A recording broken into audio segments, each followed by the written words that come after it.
Good morning. We've been hearing for 2 weeks now about this college bribery scandal like it's new. It's not new.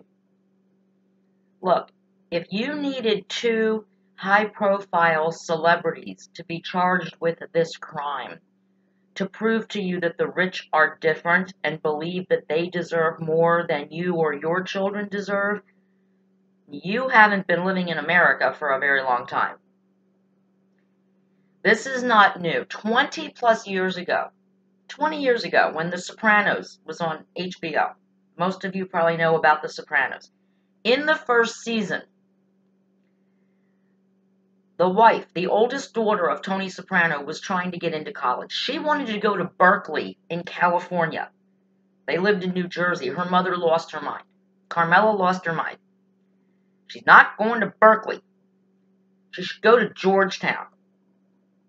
And her neighbor's sister or sister-in-law was on the board at Georgetown. So Carmela bakes a ricotta pie, takes it to this woman's office. This woman has never met Carmela Soprano. She has never met Carmela's daughter, Meadow, who she actually laughingly calls Fielder because she doesn't know her. And Carmela makes it very clear to this person, here's a nice pie. I'd like you to write a letter of recommendation for my daughter. Here are her transcripts to Georgetown. And the woman says, I already wrote all my letters of recommendation for this year. And then Carmela's like, well, and it came out to be like, do you know who my husband is? And then the neighbor came to the sister and said, you know who her husband is? He's a mob boss. And the woman ended up writing the letter of recommendation, even though this woman had never met Carmela Soprano's daughter. Now, it turns out Meadow didn't get into Georgetown. She was on the wait list. But she did get into Columbia, and she chose Columbia, which is in New York. Parents were happy. Then Carmela tells her husband, we have to make a donation to the school. In fact, the dean of the school invited Mrs. Soprano to lunch to kind of say how wonderful it is to have your daughter in our school, but it could be more wonderful if you could make a donation. And then the husband says, well, how much? She said, oh, $50,000. Now, the daughter got in on her own merits. But the bottom line is, this woman felt that to keep her child in good standing at this college, that maybe Meadow would fail a class or wouldn't do well in school, they should give some money just to show how they support the school. Now, many people can't afford to give $50,000 on top of paying tuition, by the way, to a college that their children are attending. And I'll tell you, I submit to you that we would not have heard anything about this case if it hadn't been for two names, Lori Loughlin and Felicity Huffman, a desperate housewife, and Becky from Fuller House. And the fact that Lori Loughlin's daughter is Olivia Jade and has been all over YouTube and has 2 million viewers. I don't even know how that happens to a 19-year-old who all she does is tell them how she gets ready for parties and stuff. I don't know why that impresses 2 million people, but it does. There's a sad underbelly to this. There's a couple, actually. First of all, of course, is that rich people feel that their children deserve, they're entitled to go to any college in the country that the parents choose.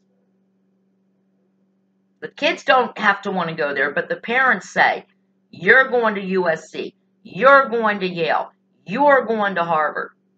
Nobody asks the kid. Olivia Jade made it pretty clear on her YouTube channel. She wasn't into school.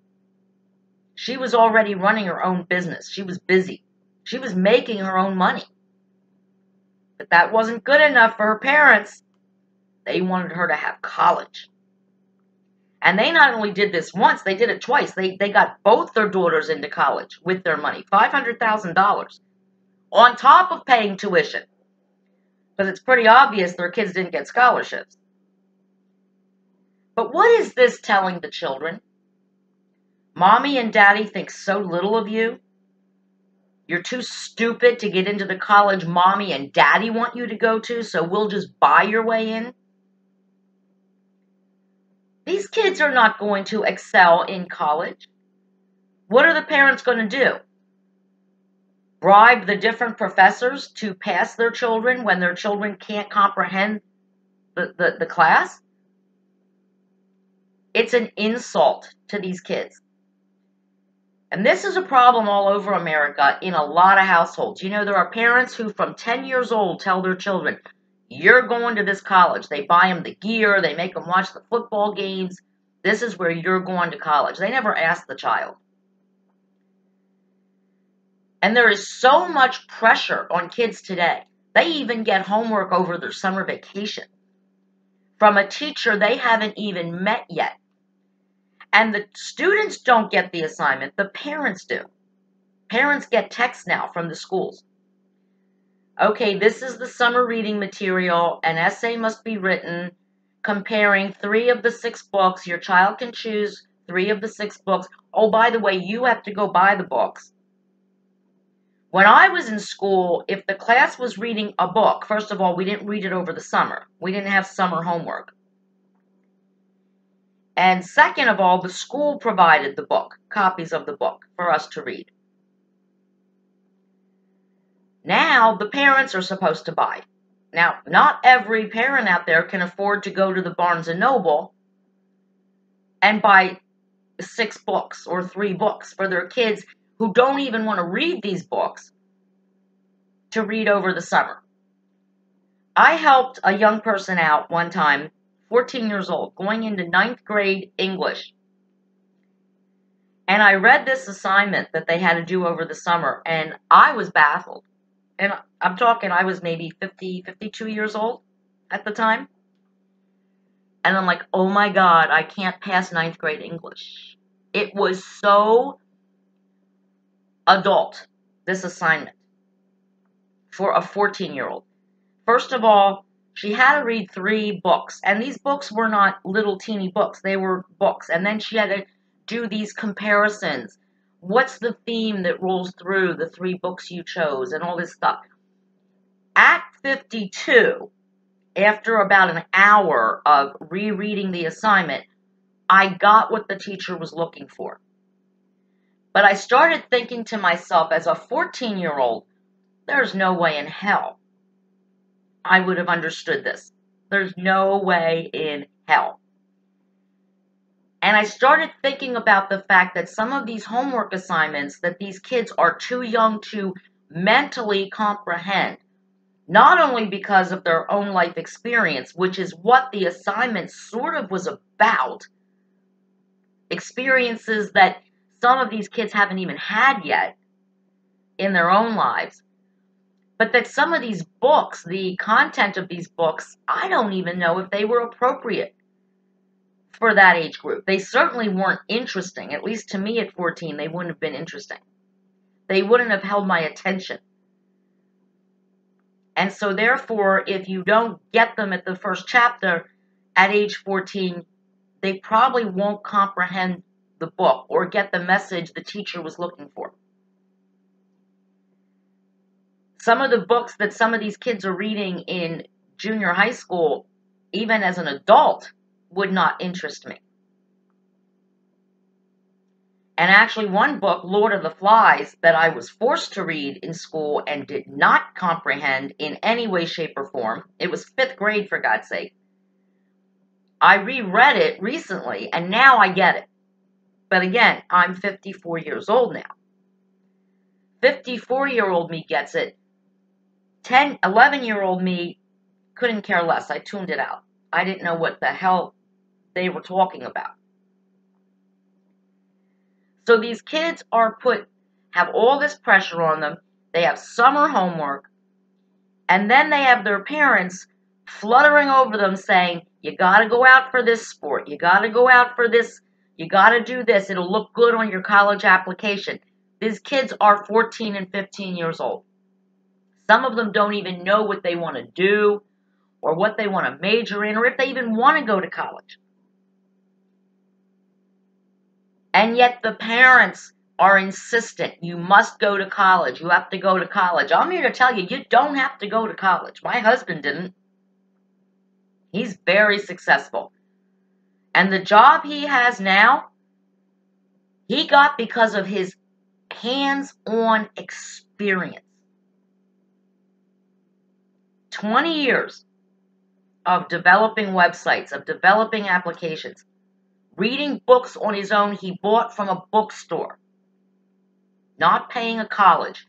He doesn't have a computer science degree, and yet a lot of the companies that my husband has worked for and worked with, they will only hire people with a college degree. But they hired my husband because of his experience.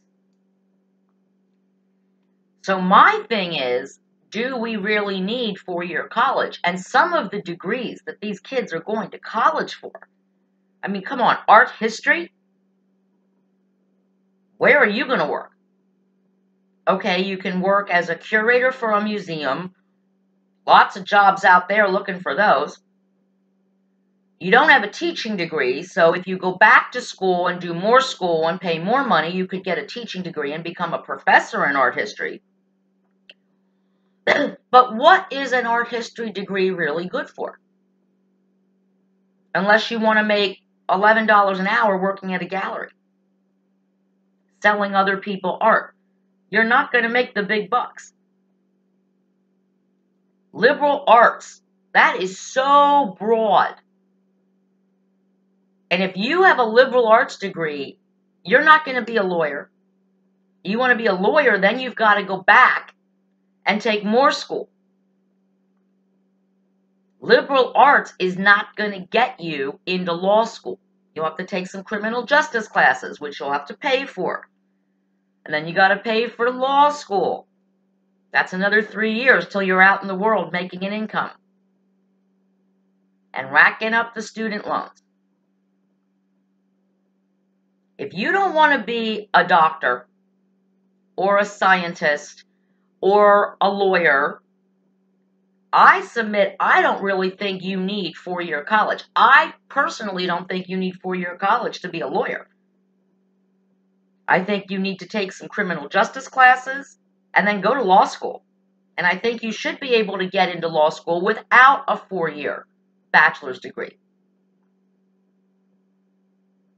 Because too many of the degrees that our kids are wasting 4 years of their life and your money on are worthless.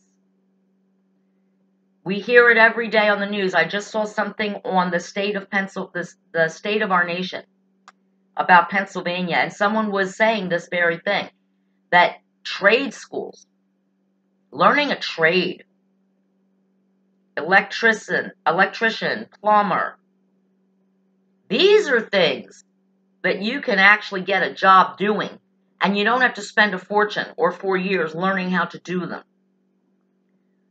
But everybody is so obsessed with college. And is it the kids who are obsessed with it, or is it their parents? These helicopter parents.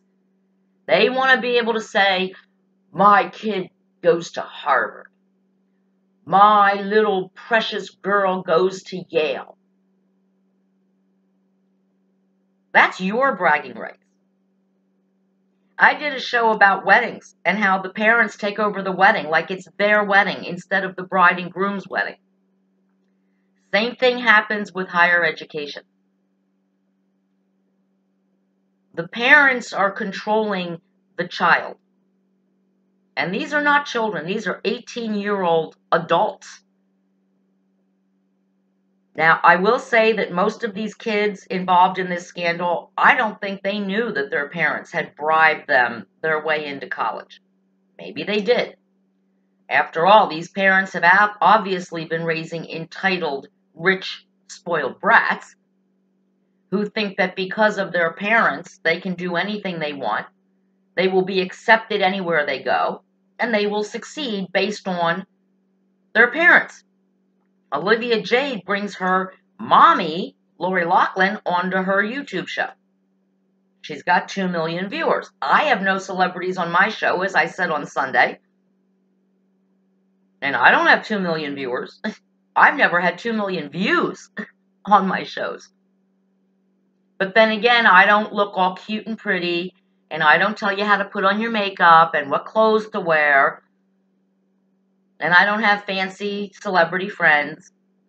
So I guess that's why my show doesn't have 2 million followers.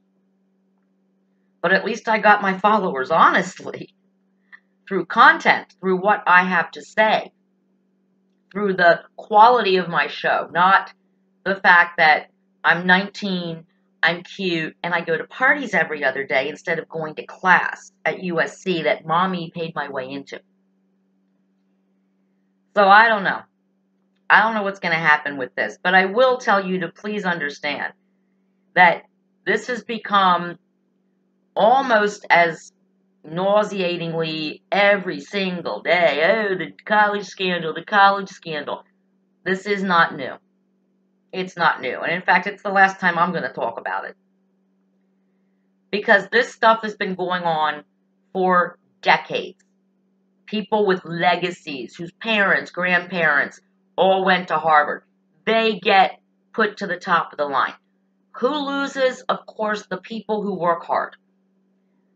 The people who actually are very intelligent, who should be getting into college because they got the 4.0 grade point average, because they were valedictorian of their class, #1 in their high school class, because they are star athletes. They've played sports. They've worked at their sport to be the best. These are kids whose parents do not have money to hire private tutors for math and science and private tutors to help them with SATs. These kids do it the old-fashioned way. They work hard. Some of them while also holding down part-time jobs to help cover their tuition and other expenses that their parents can't afford. These are kids that don't go home every day to a 20-room mansion with 4 bathrooms and an in-ground pool and tennis court in their backyard,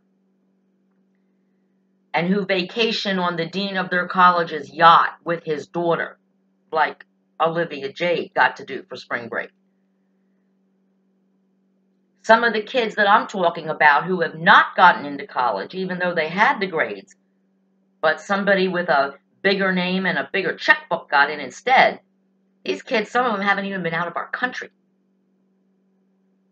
But they did their homework, they did the extra work, they went the extra mile, and they worked their asses off. And they should have gotten in. And Olivia Jade, she should have been on the wait list.